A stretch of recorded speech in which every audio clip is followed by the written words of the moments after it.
How you doing? I'm good. I'm better. I had to get down here to the office. I didn't even know I had an 11 o'clock today. Well, I'm And I'm glad like, you. oh my God, I have so much work to do. I'm going to work from home. I don't have time to get dressed. I don't have time to go anywhere. And now look, all of these clients. Well, that's a good thing, right? It's good to be busy. Yeah. It's good to be busy. It's good to be busy. Yeah. Well, you're looking good. I loving the Thank pink. you. Thank you. New office. Oh, very nice. That's the Yeah. new office. Yes. Very nice. Congratulations. Very chic. When did you move in? This is actually my second day here. So getting here was a little bit of Wow. a Where's the new office located? 12th in Michigan. Oh, that's a nice area right there in Roosevelt Mhm. Road. Right on Roosevelt. Yeah. 12th in Michigan. So which building is that? Um, I don't know the name of the Is building. that the It's one on the 1212 Michigan. 1212 Michigan? That would Yeah. be okay. I'm trying to think. I used to live down there years ago, Yeah. 5 years ago. Yeah, I lived on 16th not long ago. 16th and what? Michigan. Oh, that's right. We had talked about this right next to the Dunkin' Donuts over there. Yeah. Yep, right Yep, next to Dunkin' yep. Donuts. Used to pass it every morning on my way to work because I was Hmm. at 16th and Prairie. So, well, thank you for jumping on. Um, Absolutely. and I'm really happy. And we're already live. So, Okay. Okay. yeah. I don't know. We're live. Hi, Oh, it everybody. just kind of just dove right in, right? Yeah. Um, but no, I just wanted to connect with you again. I know the last time we met, I think we didn't realize our connection until we got to the end of the meeting, and you're like, "Oh, you're that guy." I come to most of your events, though. Most of your in person events, I attend them. Oh, thank you. Yes, yes, yes, yes. I know. You always Uh, have CPAs there for me. I love a good CPA. which one? The CPAs, I love a good CPA. Oh, yeah.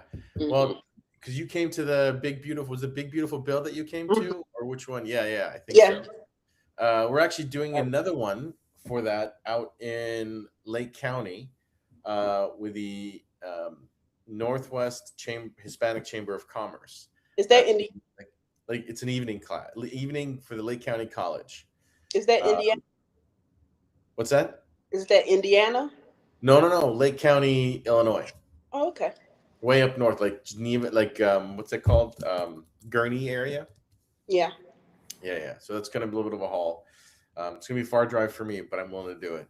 Yeah. Um, But what I really wanted to connect with you on, and I would love your insight because you're going to give the other side of that whole bifurcation process, Yeah. right? Because everybody talks about how much they love it and how they enjoy it, but you had a very different experience, and um, you know, this is not a this is PG-13, not G-rated, right? So I just want you to know I've got the balls to actually face this. So I want to know, kind of like from your perspective, if you have an opportunity, if you're willing, your perspective as the broker on the other side of that bifurcation transaction. What was your experience? Of what is it? Well, remember the bifurcation where we did we as the buyer, you were I think on the sales side, and we took over the title and we moved the title away from the seller over to the buyer, and our title company handled it. And then what we did was we wrote a check for $1,000 back to the buyer once the deal was closed. But I remember that you were the, if I'm not mistaken, you were the broker that was with, who's the attorney that you use on a regular basis? Tammy? No. I wasn't. What's That your, wasn't me doing the bifurcation process. I am your bridge, your go-to between taxes and real estate. I am Aka Lofton, owner of the Luxury Tax Group, and I am a licensed realtor here in Illinois with Davidson Realty. And my specialty has become my niche, has become the bridge between taxes and real estate. So for people who have multiple rental units, I help them depreciate and shift income in that area. And for people who are like W 2 employees with, I want to say, six figures or plus, people who are okay. paying like 30,000 plus in taxes, 20,000 Okay. plus in taxes, I help them shift that income by helping them gain property so that they can get out of that 20, 30, 40, 60, $70,000 tax bill that they're paying every year. So how does that work? Tell me more about that. How does it work? Yeah. Depreciation is your friend when it comes to property. There are so many avenues that you can go. And people talk about the 1% of wealthy people. They're the 1% of the world or of America rather. Right. And none of them got to that 1% without land. It's true. That's true. Not one got there without land.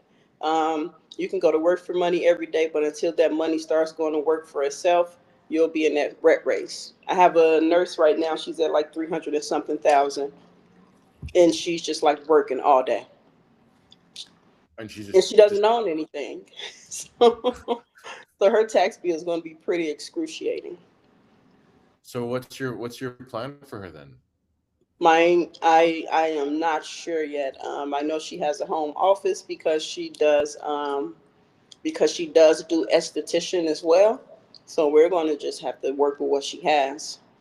But my goal for her ultimately is to get her some property before this year is over, so that next year on taxes she's skipping past this nasty tax bill. So have you found anything for her that actually makes sense at this I point? was just starting on What? this morning and was on the phone with her when I got the call, the text message that I had sent down. That's funny. Um, So her having that extra business on the side will help her tremendously. We don't like to specifically write off too many expenses, but when that's all you have, it's all you have. of course, of Hmm. course. So how do you? Because one part of that is, um, it's passive income, right? Hmm. So you can't cross the passive to the what do you call it? How have you handled Active. that Most to make it people are active? actively active. Most people are active participants in their own real estate, and I think they look at the 750 hours and they're like, "Oh my gosh, that's a lot of hours." But those hours aren't Right. 750 physical hours. They're everything that you do for your property in a combination in its totality. Whether you're sitting here on the phone on your lunch break every day looking up properties, that's part of that 750 hours. You're riding around looking in neighborhoods that you're interested in, that's part of that Right. 750 hours. Calling realtors, calling loan officers, calling plumbers, electricians, all of that includes that 750 hours. Uh, Interesting. Which I mean, if you think about it, like, what does that break down to per month? um I think I broke down to 15 a week. 15 hours a week. Hmm. I think I've done that calculation so many times. I think it's 15 hours a week. I don't have a calculator in front of me. You know, Oh, I I used always got to calculate. yeah, I know. My phone is somewhere. I don't know where I put that thing. 14 and a half hours a week for 14 15. and a half hours a week. Okay. And Hmm. that varies, right? Because that's up and down. Now, does that have to be like their personal hours, or can it be like the people like in their organization? Like if they hire somebody to do something, or if it's a corporation, does that change all that? If it's someone in your organization, it doesn't quite necessarily work the same. But if you're married and you're the husband and you're the one who's accumulating the properties, but you have a wife and she's a stay-at-home wife and she's probably doing a lot of that clerical work for you, then Right. that could be a combination to reach that 750-hour goal. Got it. Got Mhm. it. Got it. Very cool. No, that's awesome. How long have you been doing real estate? I got my license back in 2019. Sold about $1 million worth of houses, which was two houses. Got a couple high earner women, and they Yes. bought their 400, $500,000 house, that like that. Um, Left it alone for a few years. Went over to Texas, and I think I just got my license back 1 year ago this month. 1 year ago in April. Wow. Time flies, doesn't it? It flies. It definitely does. But at least I learned my niche. Yes, absolutely.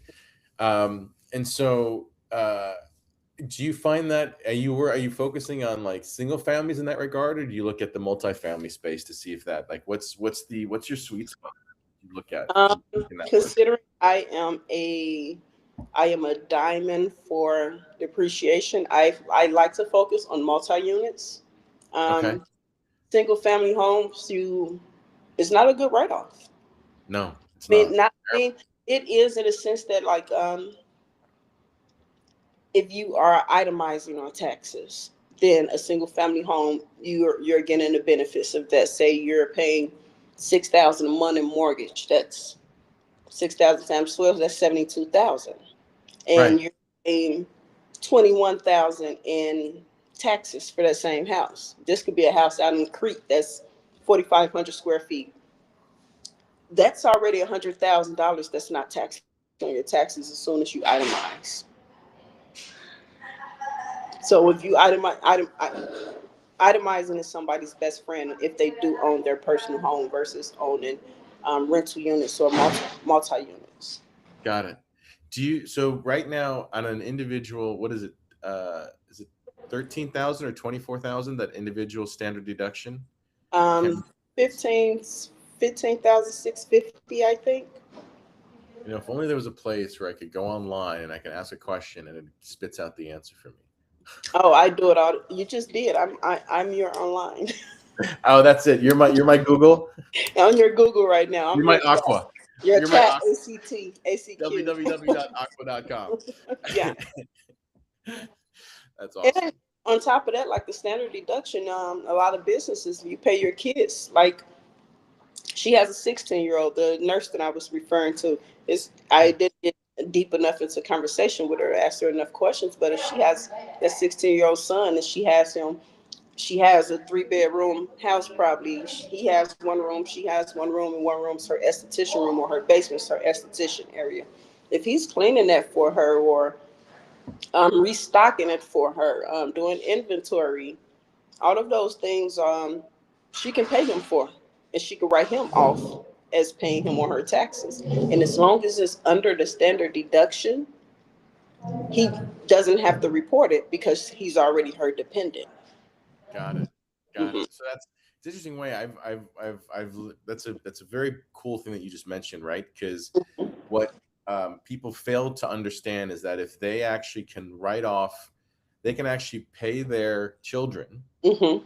work for them, right, Yeah. and create accounts for them that becomes tax deductions for them in addition to the standard tax deductions that Mhm. doesn't allow their children to get taxed, and it becomes a deduction for them. So Yeah. they can hire under their corporation to Mhm. reduce their income. Yes, you can hire your kid under your corporation to reduce your income.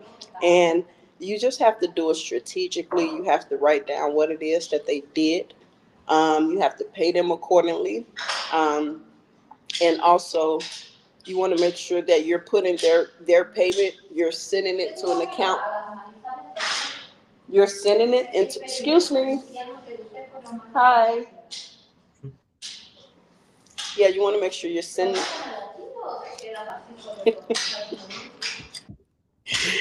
You're gonna get no help, no support, none of that.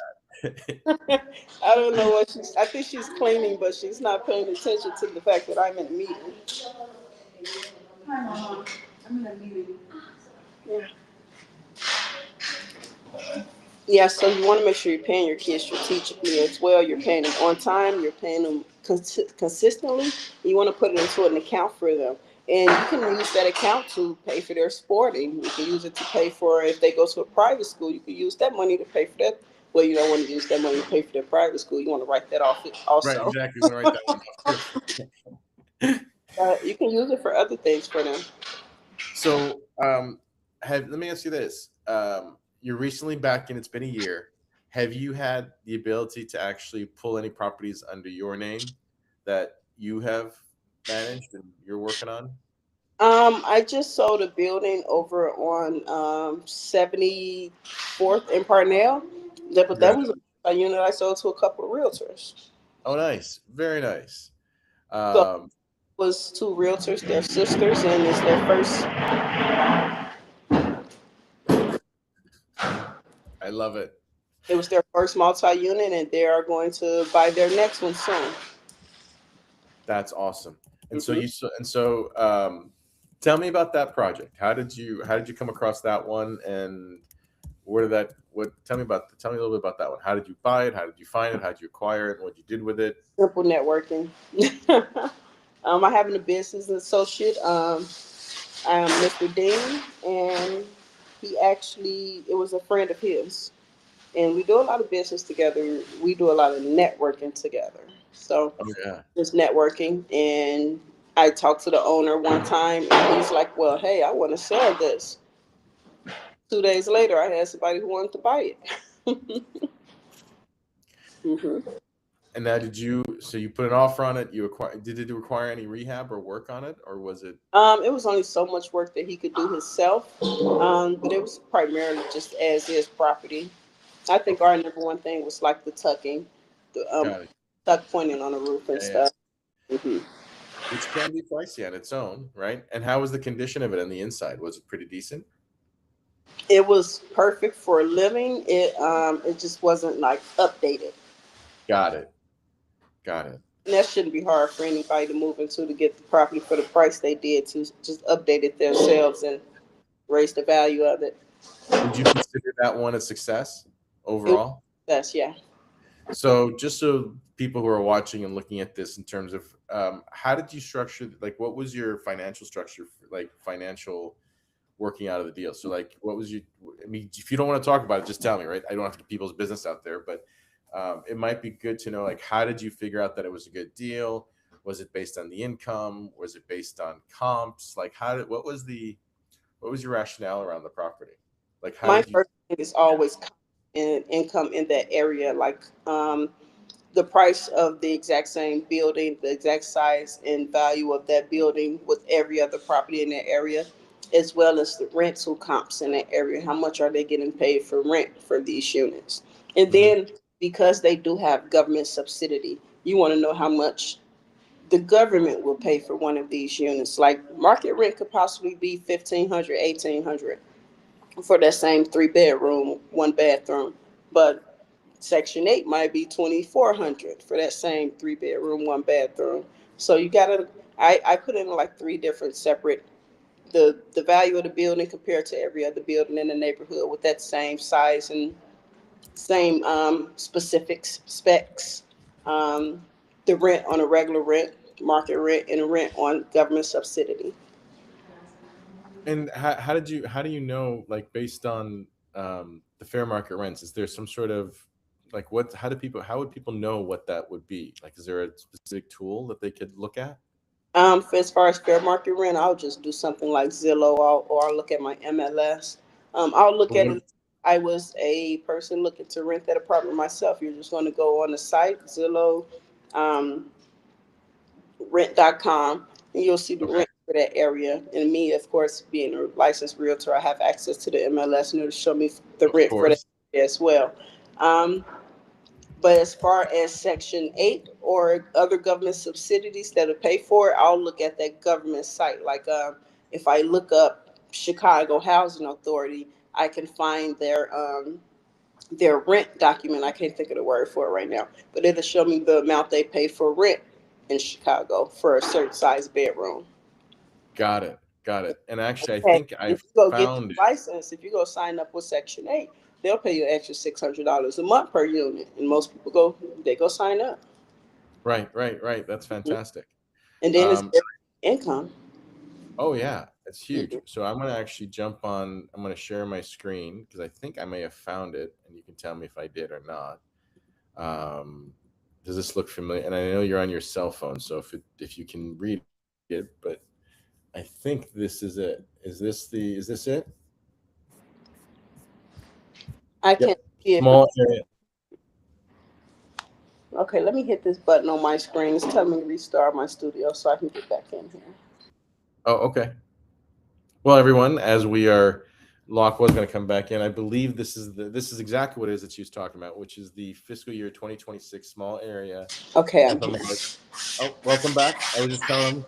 So this is the 2026 small area FMRs for Chicago, Joliet, Naperville, and this is what HUD will pay for different types of buildings. So can you see my screen, Lacqua? Yeah, the subsidy list. Now that Yep. right there is oh, it says Chicago, Joliet, Naperville, Hood.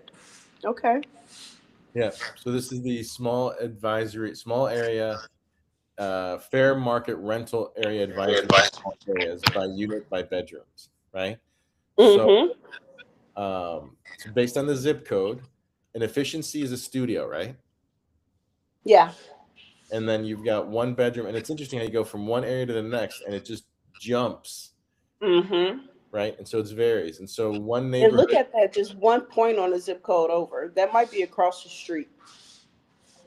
Really? Just those two? Mm-hmm. That's amazing.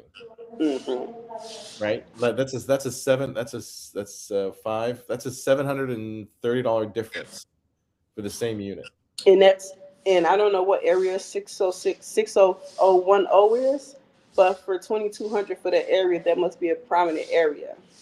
Like I'm in the south suburbs, so I Yeah. know like something like South Holland pays way more than somewhere like Harvey. So 60010 is Barrington. Mm-hmm. And then I wonder what 6011 is. I feel like I just saw somebody. 600 that's still Barrington. Okay. They're both Barrington area codes. Interesting. And it might be right across the street from one another, Yeah, absolutely. with a huge That price is difference. So as a that is property owner, to get on a list, to get on those lists, to rent those units out to other people, if somebody has a job, they lose their job, they're probably going to fall behind on rent 3 or 4 months. But if somebody has a job and they're with the government subsidy, they don't fall behind. The Section 8 just picks it up for them. right, right. Interesting. Mm-hmm. So now, here's my question. Like, a lot of people have different experiences when it comes to Section 8, right? Like, some people have been like, "Oh, I have a Section 8 tenant and they destroyed my property," or they're so difficult to work with, or they're terrible. And you get this from both types of tenants, right? Regular paying and non-paying, and Section 8 and non-Section 8. What I would you think say to that people like, it's easy to put a title on it like that and say that Section 8 people have given them those issues, but you have that same issue with somebody that's marked at rent. I completely agree. Yeah. I completely agree. And as a matter of fact, I mean, historically, I found that usually the Section 8 tenants are, because if they don't comply, they could lose their voucher, right? Yeah, absolutely. So I feel like they're much better off in terms of the types of, um, because they have the potential of losing their voucher. I feel like they're more reliable tenants. Would you agree? Yeah, Or just they're more likely to be calm. right, right, and cooperative?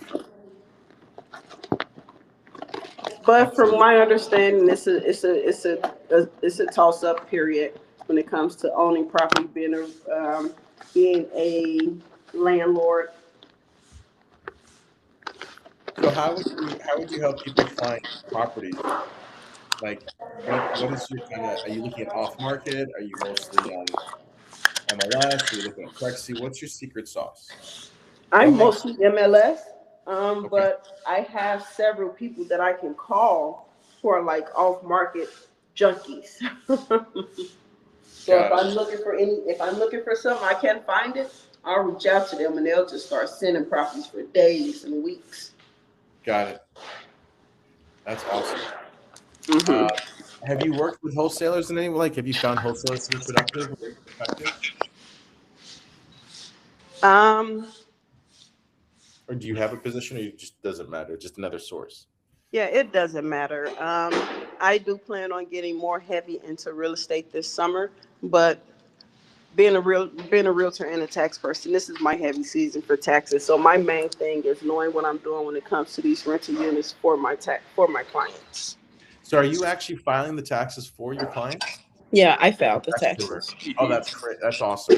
You are coming off of a massive, just stressful 3 months, aren't you?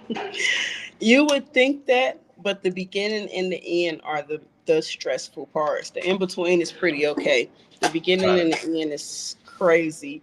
I Everybody sends their stuff on April 15th or April 14th at 10 p.m. Your phone will blow up. That's what I forgot to file my taxes. What do I got to do? You gotta wait. It's a lot of people coming at the same time.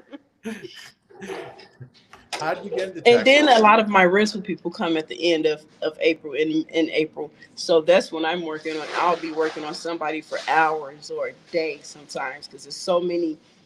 If they're not in the LLC, I got to break it down between how many of you guys, it's two or three of you guys. I got to break every single thing down by two or three. It can get pretty hectic. Oh, I can imagine. Hmm. Right? Which is why you always had a calculator on your desk. I Now always have a that's calculator in my purse. Yeah. you got to. You got to. How did you get into tax preparation? My aunt was a tax preparer, and I was in accounting class, and I was. It was 2020, and I just wasn't doing much. I was just going to school, and I started to help her. People would have. Oh, that's a beautiful BMW. People would have. They would have expenses, and they wouldn't know how to break them down, like their income and then expenses. So I started to help people build their profit and loss statements, Oh yeah. and get and sort out their finances. And I did Right. that for about a year. And they're Okay. like, and I was like, okay, here, you can take this to your tax person. And some people are just really stubborn, like, why aren't you just filing it? Like, why aren't you just filing it for me? I'm like, I don't do taxes. So Right. I had to really get into it. I attend so many taxes, tax events, real estate events, CPA events. I'm attending all of them, conferences, seminars, 3-day retreats. I go to all of it now. Anything you can. That's fantastic. Mm-hmm. Um, Mm-hmm. so, what have you seen any new benefits that come out of the big beautiful tax bill for real estate people? Um, absolutely. If you bought washers, dryers, anything else that you put inside of one of your rental units after January 19th, you can Yeah. write it off 100% this year. Wow. Versus stretching it out over 5 years. You can't do that with a property or something that's 27 and a half years of depreciation, but something I believe is 5 to 7 years of depreciation. You can For write the that off person. 100% right now. And that's Yep. great for people who are buying properties and selling them or renting them out every year. That's Yeah. great Yeah. for them. Absolutely. Mhm. So that's buying each new one, you're putting new investment, you get a full deduction as opposed to have to wait. Yeah. Because I before have you, like two 30-year-olds. They're like far up north siders, but they have like I think they're on their fifth property in Indiana. I okay, think his last year tax return was 3,000 or something, or 3,400. He got back 11,000 this year because they're W-2, they're engineers also. But he got back uh, 11,000 this year. When I hit the button and showed him, he said, "Is that mine?" Yes, it wow, was. Because you're that's able to awesome. depreciate those three properties you guys bought this year. Yep, yep, yep. Mhm. The depreciation You're provides able a to huge depreciate asset. everything you put in there. We're writing off the commissions that you paid. We're writing off everything that you can legitimately write off. Fantastic. Mhm. That is fantastic. Those kitchen packages you guys did, yeah, we can write them off. How do you handle people who get like capital gains from the sale of properties and has not on their personal residence but on real estate? Is there a way to offset the capital gains in your mind? You can also always include everything that you paid for when once you closed on that property. If you Yeah. paid any bills off, if you paid the water bill off, or if you paid the commissions for your realtors and things like that, your attorney fees. But more importantly, if you're going to do that and buy more property, you want to put it in a 1031. And someone was just asking me last night, and if there's anything I don't know, I literally deep dive into it. I will Got to. deep dive right into it. You won't know everything. Some things, and you can go look it up yourself, but you won't understand it the same way I'll understand it. Right, right, right. So, someone was asking me last night, did he have to pay capital gains on one of his properties um, that he's had for like 17 years and he's just selling? So I need to look that up and see what's the time frame that you no longer have to pay capital gains on a property. Is that me or is that you? I think that's you. Is that me or is that you? Oh, that's me. That's Okay. me. Okay. Um, yeah, I have no idea where my phone is at, but it rings on my computer. Sorry about Okay. that. Yeah, no. So what was the question? The 17 years for the he's owned the He was property. saying that he owned it for 17 years and he just sold it this year. And he wants to know, does he have to pay capital gains on it? So I guess someone told him he didn't have to pay capital gains after so Was this much primary time. residence? No. No, So I need he to has. look that up and dig deep into it and find out, because sometimes there's also a gray area that's not talked about.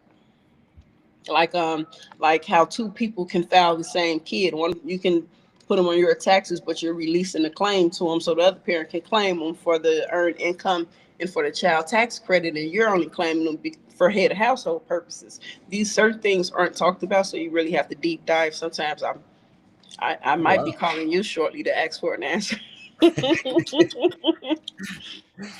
That's fat. All right.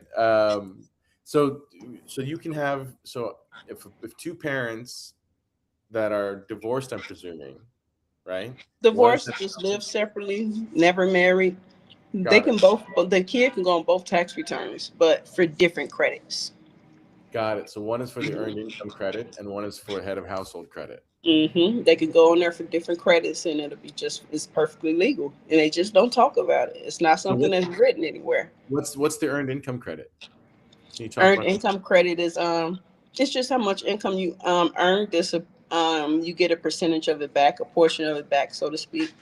for saying for declaring the child as a dependent, hmm which is The more totally different kids you have, than the saying bigger the ink, the bigger the credit. I believe if you're single, I forget how much it phases out. At I keep this type of stuff on my wall though.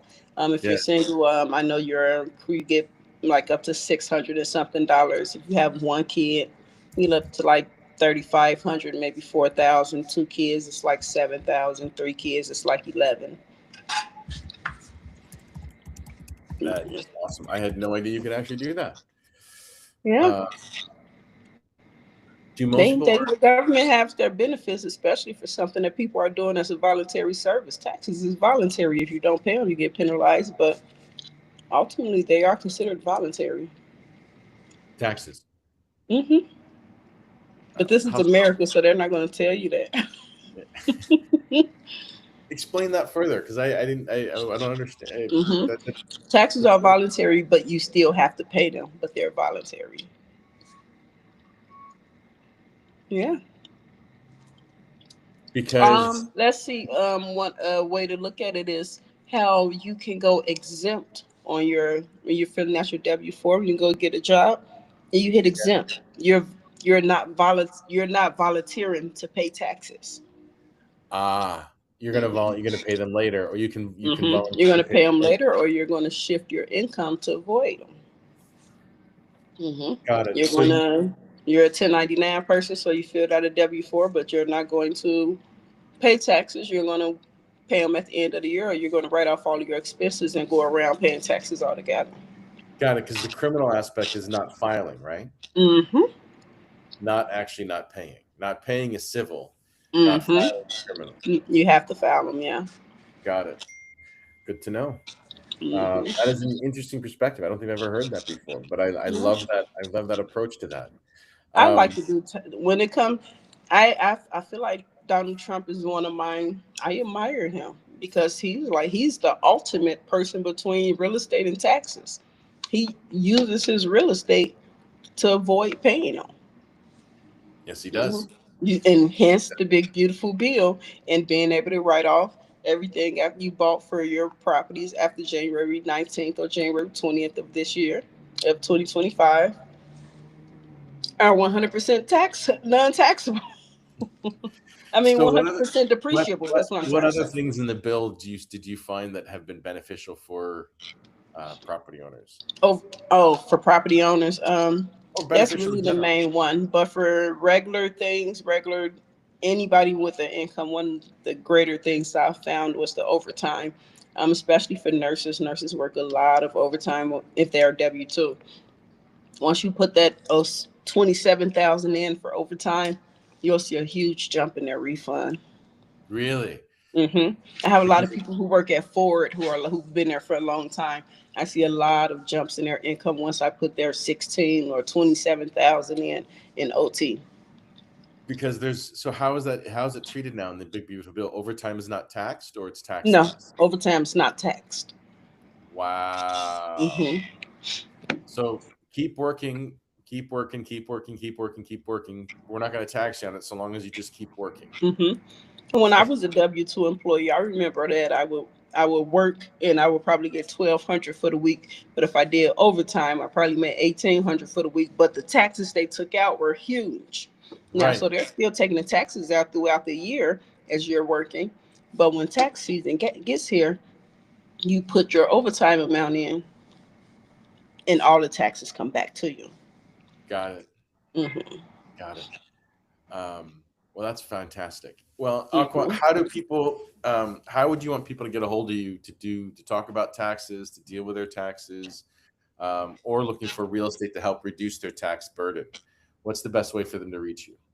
Um, they can call me or text me, especially texting via cell phone at 312-498-5701. They can reach out to me via email at acqulofton@yahoo.com, akalofton at Yahoo. They can reach me via social media, Facebook or Instagram at Luxury Ock, ACQ Luxury Ock, or my first and last name, Aka Lofton, ACQU Lofton, Lofton. And I'm literally, this is all that I do for a living. I love it. It's my whole focus. They're like, hey, why don't you trade, or why don't you? I am the master of what I do. Yes, you got to be that number one person at that. Yeah, I'm not a jack of other trades. I am a master of this. I love it. It's fun, and I help people win, and it just gets bigger and bigger. Do you feel like that it's something that they have to prepare for the entire year before? It's not like they can just jump into it at the last minute. It's a preparation thing, right? Sometimes people pay me because all they're doing is jumping into it and throwing all their paperwork at me. I don't mind. I know you don't know what you don't know. Right, right. Yeah. Ideally, would you want them to reach out to you now so they can begin preparing and planning for the next year? Yeah, I'll make sure help you get your Excel spreadsheet put together so it's already rolling. You already have all of your income put together, all of your expenses put together. Um, if you are a 1099, but you're doing it in your name, and you Mhm. say you're making 100,000 or 200,000, you want to reach out to me now. Let's make you an LLC so that when next tax season gets here, you are able to take advantage of electing to file as an S corp and avoid that 15.3% self-employment tax. Oh yeah, absolutely. Especially like daycare owners, they'll be getting huge 1099s in their name. We need you to be an LLC, even if you're a home daycare. Become an Right. LLC, and so we can elect to file you as an S corp every year, and you'll avoid a huge tax burden. And Oh, also, you'll get to pay yourself. So, say you want to look like you make 20,000 a year, or you want to actually make 20,000 a year or 40,000 a year on paper. You could right. pay yourself that amount. Yeah, yeah, Hmm. absolutely. And then you get to take other deductions that you can't take as an individual. You can take the business deductions as a corporation that no longer, Hmm. right? You Yeah, get to yeah, take other deductions that you cannot take as a person. Hmm. absolutely. I just discovered the other day. I mean, I've always known about them, but never did anything about it. But the HSA accounts. Oh Um, yeah, I think it's you can put up to 7,000 in there, or the it's HSA and IRAs. Like in IRAs, and you're putting the money in your IRA for tax yep, purposes. yep. If you take that money out, you don't pay taxes on it as long as that's the amount that you put in.